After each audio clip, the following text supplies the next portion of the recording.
नमस्कार प्यारे छात्र छात्राओं, विद्या गुरुकुल में आपका स्वागत है।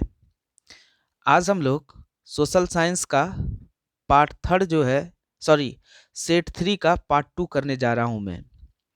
जैसा कि आप लोगों को पता है कि हमने वस्तुनिष्ठ प्रश्नों का एक सीरीज चालू किया है, उसी को हम आगे बढ़ाते हुए अब सेट थ्री का पार्ट टू करने जा रहे हैं। सामाजिक विज्ञान सेट थ्री पार्ट टू। तो आप लोगों को यह पता होगा कि जो भी क्वेश्चन आ रहा है वो आपके एग्ज़ाम के पॉइंट ऑफ व्यू से बहुत इम्पोर्टेंट है, तो आप लोग वीडियो पे बने रहे। मैं ज़्यादा बातें तो नहीं करूँगा और अपने क्वेश्चन की ओर बढ़ता हूँ। जैसा कि आप लोग देख पा रहे हैं, जो क्वेश्चन आ गया है आप लोगों के बीच में 26 नंबर, 25 नंबर तक मैं करा चुका हूँ। 26 नंबर क्वेश्चन कह रहा है, कलकत्ता कॉरपोरेशन एक्ट किसके शासन काल में पारित हुआ? ऑप्शन ए है लॉर्ड कर्जन, ऑप्शन बी है लॉर्ड लिटन, ऑप्शन सी है लॉर्ड डलहौजी, ऑप्शन डी है लॉर्ड रिपन। तो देखिए, कलकत्ता कॉरपोरेशन एक्ट जो वो पारित हुआ था वो लॉर्ड कर्जन के शासनकाल में हुआ था, तो यही ए नंबर इसका सही हो जाएगा। चलिए नेक्स्ट क्वेश्चन की ओर हम लोग बढ़ते हैं। अगला क्वेश्चन कह रहा है, यूरोप में राष्ट्रवाद की शुरुआत कहाँ से हुई थी? फ्रांस से हुई थी, जर्मनी से हुई थी, रूस से हुई थी या इटली से हुई थी? जैसा कि आप लोगों को पता है कि यूरोप में जो राष्ट्रवाद की शुरुआत हुई थी वो फ्रांस से हुई थी 1789 में। सबसे पहले फ्रांस में ही राष्ट्रवाद की शुरुआत हुई, तभी यूरोप में फ्रांस से ही सभी जगह पे फैलना चालू हुआ। तो चलिए नेक्स्ट क्वेश्चन की ओर हम लोग बढ़ते हैं। अगला क्वेश्चन कह रहा है, राइन राज्य संघ की स्थापना किसने की थी? राइन राज्य संघ की स्थापना किसने की थी? तो आप लोगों को पता होगा कि राइन राज्य संघ की स्थापना नेपोलियन बोनापार्ट ने की थी। ऑप्शन ए है बिस्मार्क, ऑप्शन बी है नेपोलियन, ऑप्शन सी है मेजनी, ऑप्शन डी है लेनिन। तो इसका आंसर जो हो जाएगा वो नेपोलियन हो जाएगा, क्योंकि आप लोगों को पता होना चाहिए कि 1806 ईस्वी में ऑस्ट्रिया और रूस को हराने के बाद ही नेपोलियन ने राइन राज्य संघ की स्थापना की थी। नेक्स्ट क्वेश्चन में आगे बढ़ते हैं। 29 नंबर कह रहा है, अप्रैल थीसिस किसने लिखा है? रूसो ने, टॉलस्टॉय ने। दो ऑप्शन जो है वो और पीछे की ओर है, तो अप्रैल थीसिस जो लिखा था वो लेनिन ने लिखा था। देखिए ऑप्शन में आगे आगे क्या कह रहा है, नेक्स्ट स्लाइड पे जो ऑप्शन है वो क्या है, लेनिन है। हाँ, लेनिन तो है इसमें ऑप्शन में, और कार्ल मार्क्स भी है, तो इसका सही आंसर हो जाएगा लेनिन। लेनिन। चलिए एक बार मैं इस क्वेश्चन को फिर से पढ़ देता हूं, और चूंकि क्वेश्चन उस पार में चला गया है तो पूछेगा आपसे अप्रैल थीसिस किसने लिखी? तो लेनिन ने लिखी है। चलिए नेक्स्ट क्वेश्चन की ओर बढ़ते हैं। 30वां नंबर क्वेश्चन कह रहा है, खुदाई खिदमतगार का गठन किसने किया? ऑप्शन ए है सैयद अहमद खां, ऑप्शन बी है खान अब्दुल गफ्फार खां, ऑप्शन सी है के बी हेडगेवार, ऑप्शन डी है राजा राम मोहन राय। तो देखिए, खुदाई खिदमतगार जो है ना, खुदाई खिदमतगार की गठन जो है खान अब्दुल गफ्फार खान ने किया था, तो इसका ऑप्शन नंबर बी सही हो जाएगा। नेक्स्ट क्वेश्चन की ओर बढ़ते हैं। लाला हरदयाल राय ने इनमें से किसकी स्थापना की थी? गदर पार्टी की, स्वराज पार्टी की, हिंदू महासभा की, डी किसान सभा की? तो लाला हरदयाल ने गदर पार्टी की स्थापना की थी। ऑप्शन नंबर ए इसका सही है। तो 32 नंबर देखिए क्या क्वेश्चन कह रहा है, साम्यवादी गुट का अगुवा कौन था? साम्यवादी गुट का अगुवा कौन था? अमेरिका था, सोवियत संघ रूस था, ब्रिटेन था या चीन था? तो इसका सही आंसर बी हो जाएगा, सोवियत संघ रूस। देखिए नेक्स्ट क्वेश्चन की ओर बढ़ेंगे हम लोग। अगला क्वेश्चन जो है नेक्स्ट स्लाइड पे आएगा हम लोगों का, नेक्स्ट स्लाइड पे आएगा। अगला क्वेश्चन क्या कर रहा है, इनमें से क्या मार्टिन लूथर की कृति है?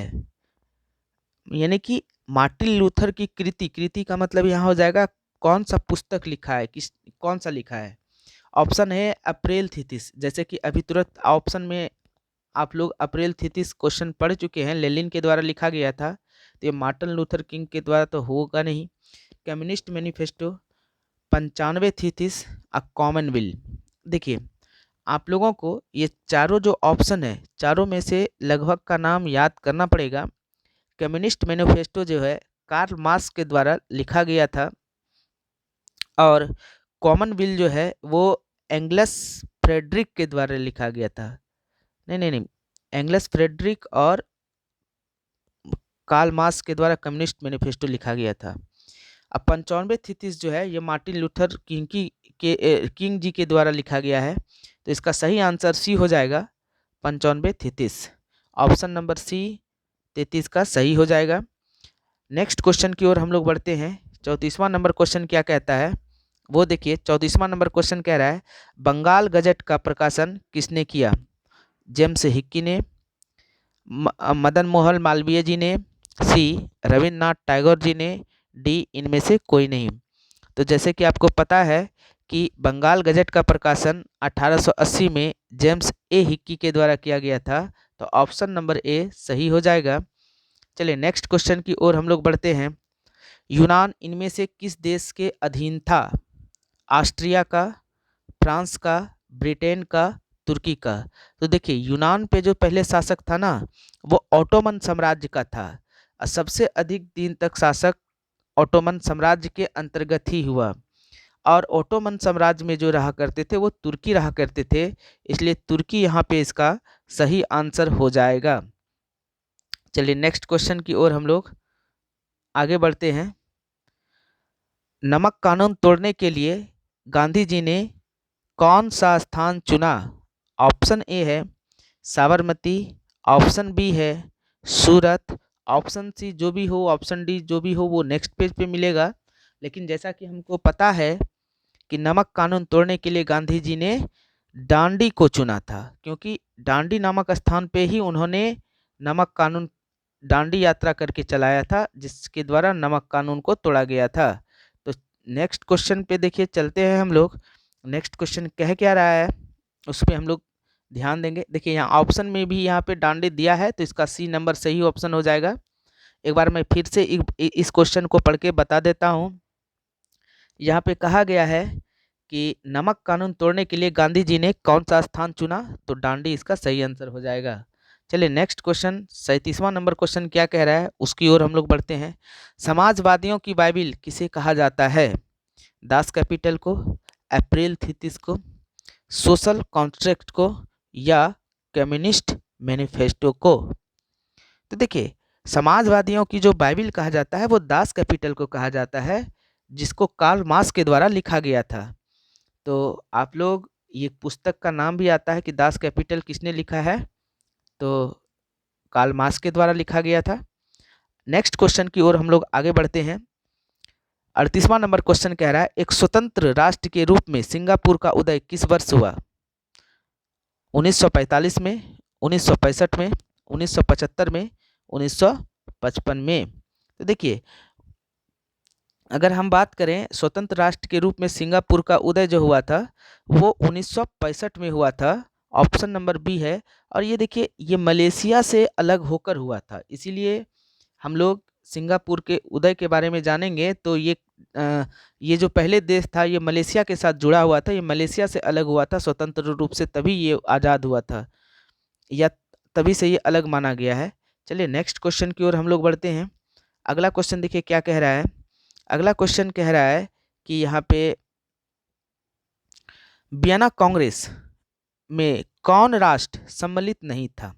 ऑप्शन ए है ब्रिटेन, ऑप्शन बी है जर्मनी, ऑप्शन सी है रूस, ऑप्शन डी है फ्रांस।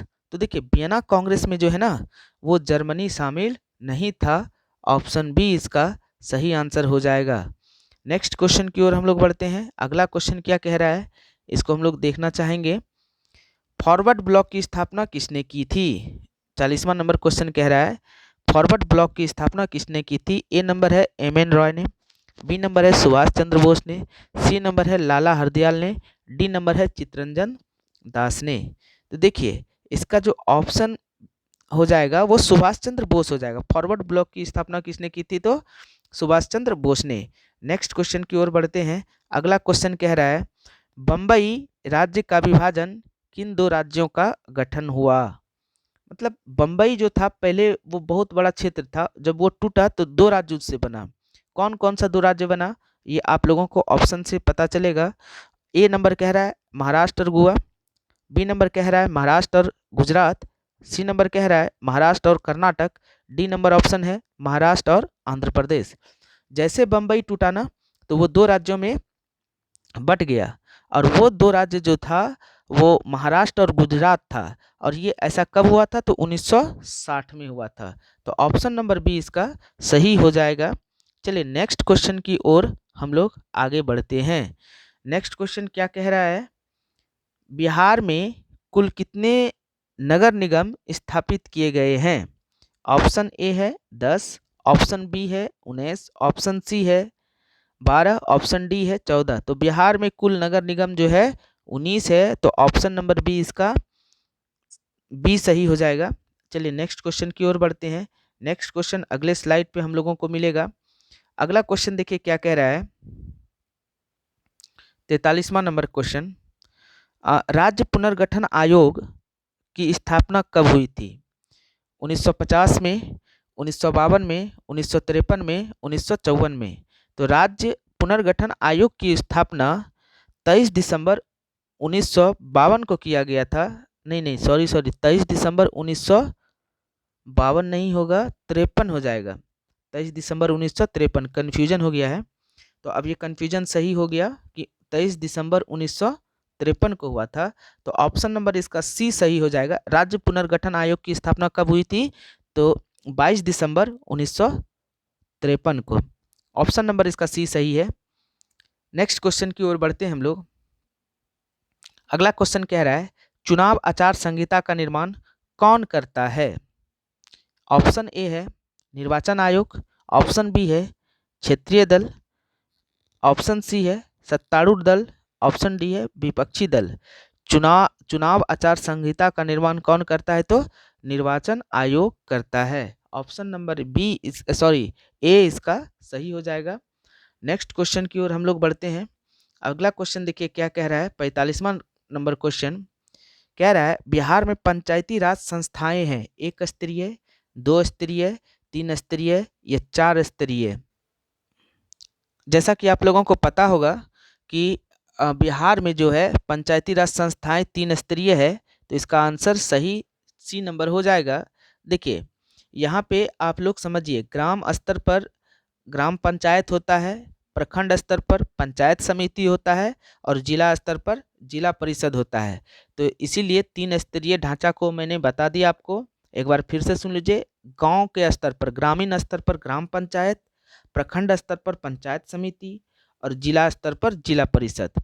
नेक्स्ट क्वेश्चन की ओर हम लोग बढ़ते हैं। 46वां नंबर क्वेश्चन कह रहा है आंग सान सू किस देश के नागरिक हैं। ऑप्शन ए है म्यांमार, ऑप्शन बी है नेपाल, ऑप्शन सी है भूटान, ऑप्शन डी है बांग्लादेश। तो आंग सान सू जो है वो म्यांमार के नागरिक हैं। ये ऑप्शन नंबर ए इसका सही हो जाएगा। नेक्स्ट क्वेश्चन की ओर बढ़ते हैं, जो अगले स्लाइड पे हम लोगों को देखने को मिलेगा। अगला देखिए क्वेश्चन क्या कह रहा है, चिली की प्रथम महिला राष्ट्रपति कौन थी। चिली की प्रथम महिला राष्ट्रपति कौन थी। ऑप्शन ए है मेरी रॉबिन्स, बी है किम कैंपबेल, डी है लोरा चिंचिला, और डी है मिशेल बचेलेट।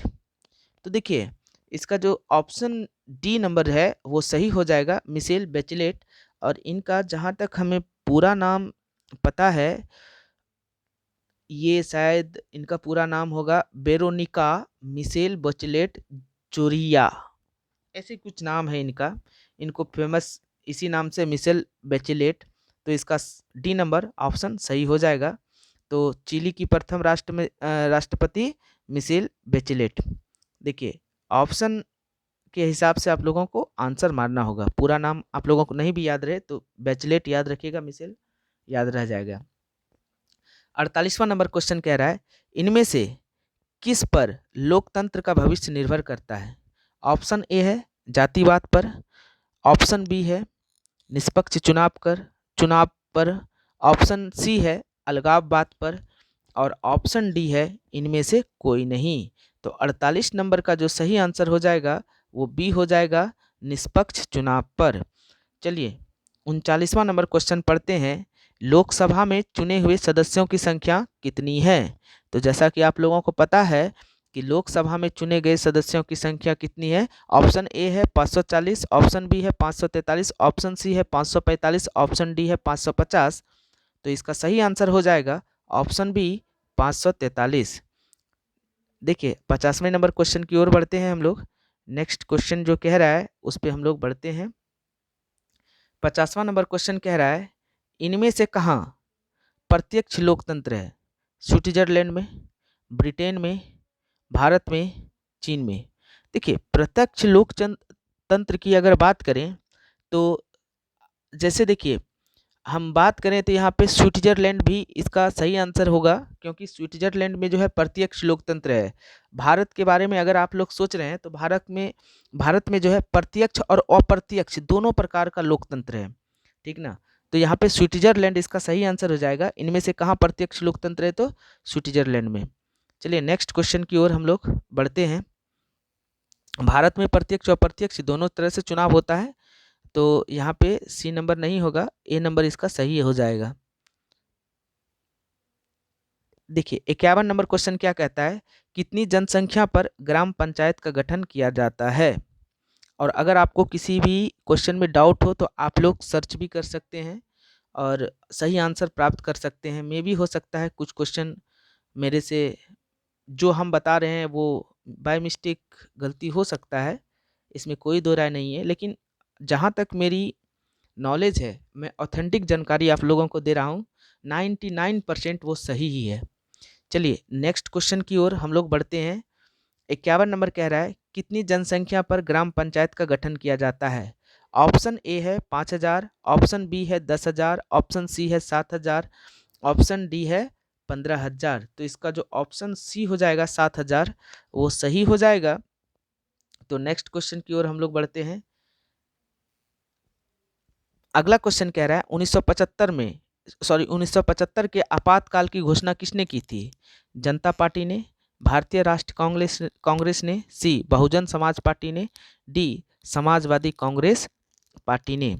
देखिए 1975 में जो आपातकाल आया था वो इंदिरा गांधी जी के सरकार के द्वारा लगाया गया था। इंदिरा गांधी सरकार जो है भारतीय राष्ट्र कांग्रेस से जुड़ी थी, तो इसका ऑप्शन नंबर बी हो जाएगा सही। नेक्स्ट क्वेश्चन, और इसी के दरमियान 1977 में जो है बिहार से एक थे लोक प्रकाश जय नारायण, उन्होंने संपूर्ण आवाहन क्रांति का नारा दिया था। चलिए आगे हम लोग बढ़ते हैं। पूरे जिले का प्रशासन कौन करता है? सरपंच करता है, महापौर करता है, जिला दंडाधिकारी करता है या सत्र न्यायाधीश करता है? तो पूरे जिले का प्रशासन जिला दंडाधिकारी करता है, जिसको डीएम कहते हैं। अगला देखिए यहाँ पे क्वेश्चन क्या कह रहा है। क्वेश्चन नंबर हम लोग 54 की ओर चलेंगे और 54वां क्वेश्चन देखिए क्या कह रहा है।